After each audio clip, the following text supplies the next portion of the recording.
Well, welcome back, DIY car guys and car girls. It's a new day, and I figured out why the Vega was popping and backfiring through the carburetor so bad.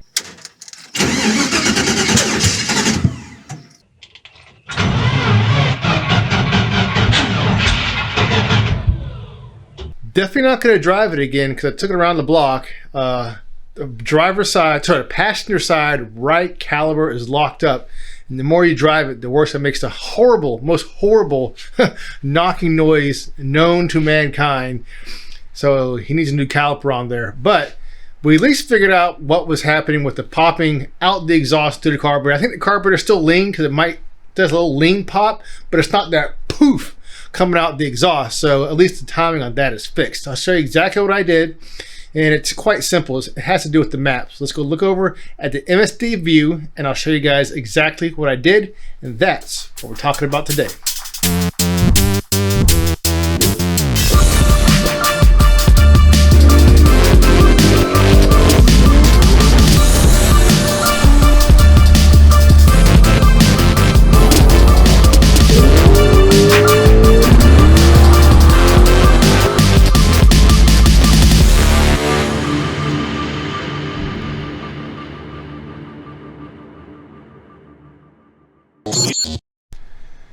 Okay, so we are on custom 1, which is on the dial right here. If you look right there, there's going to be a custom 1. There's a little arrow on there, and that's what we're on. So we had to be on custom 1 for us to work anyways. The tuner, he said, put it on, I could be wrong, he said custom 3 and custom 4. But the only thing is, this looks like to be a map sensor. This has to be for boost. So we're in custom 1. And if you look on the side of this guy also, right here, this is your map port. And this is going to be plugged into your manifold or on the back of the carburetor right here. So that's where it's going to read manifold pressure. Now the problem was, the way this was set up was just ridiculous. It was pulling a whole bunch of timing down here based off your manifold pressure. And it was just, that's why, based off of what was happening when it was starting, it was doing some stupid things to the timing. It was causing it to backfire and all types of crazy stuff in this thing. It was just, you just don't need that really.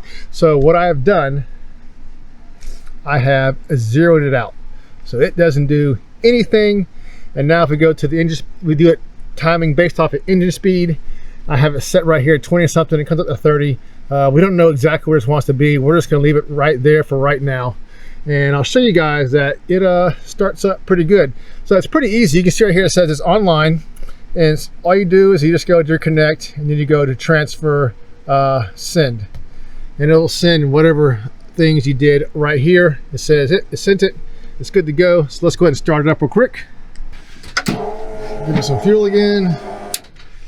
Just give it some gases off the hit this time. See, that helps it start.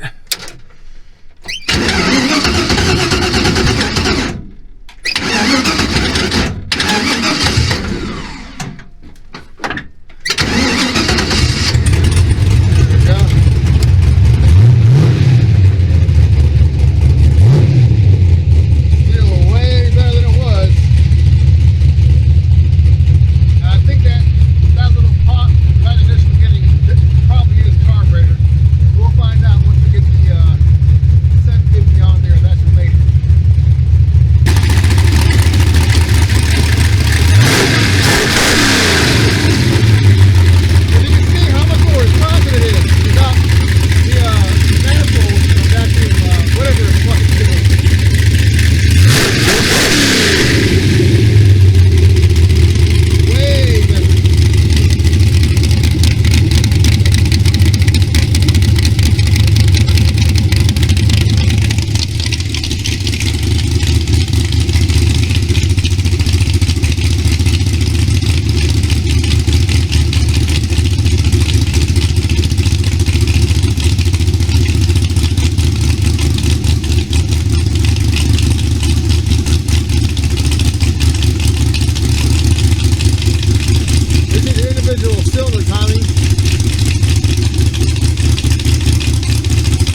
So we are definitely moving in the right direction. That is like, I can't tell you how much more responsive that is. Before it was super lazy. It just had to be the way those the map sensor settings. This is kind of like a vacuum advance, you know, when you gave it a whole bunch of timing.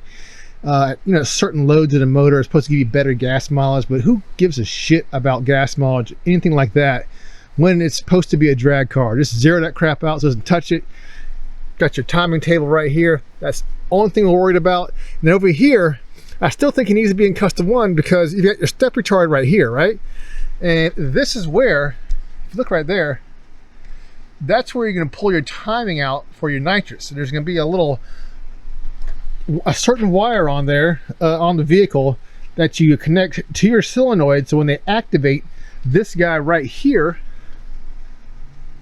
knows to pull timing out, and you base that off of your tune. And then you can probably go into a custom table and then adjust your individual cylinder timing. But I'm not sure what in the world's going on with custom, you know, 3 and 4. Maybe I'm wrong. I've just now gotten to this, so I don't want to say that, you know, it's bad.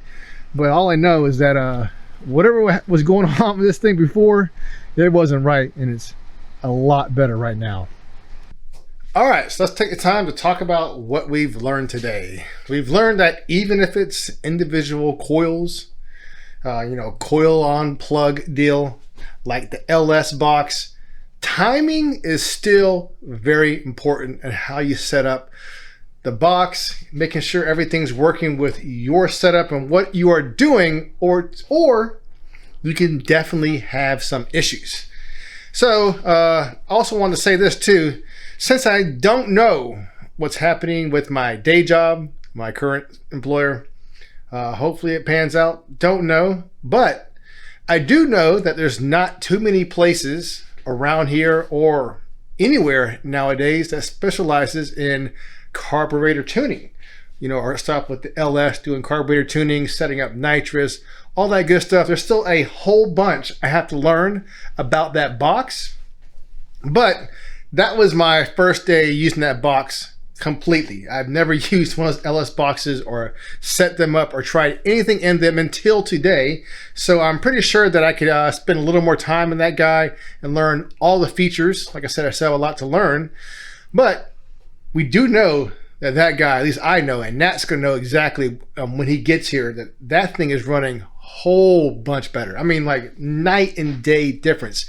When I first tried to start that thing up, I almost gave up. It was so bad. It was popping through the carburetor. It was just like, I was like, what in the world is going on with this thing? It's just a nightmare trying to get started.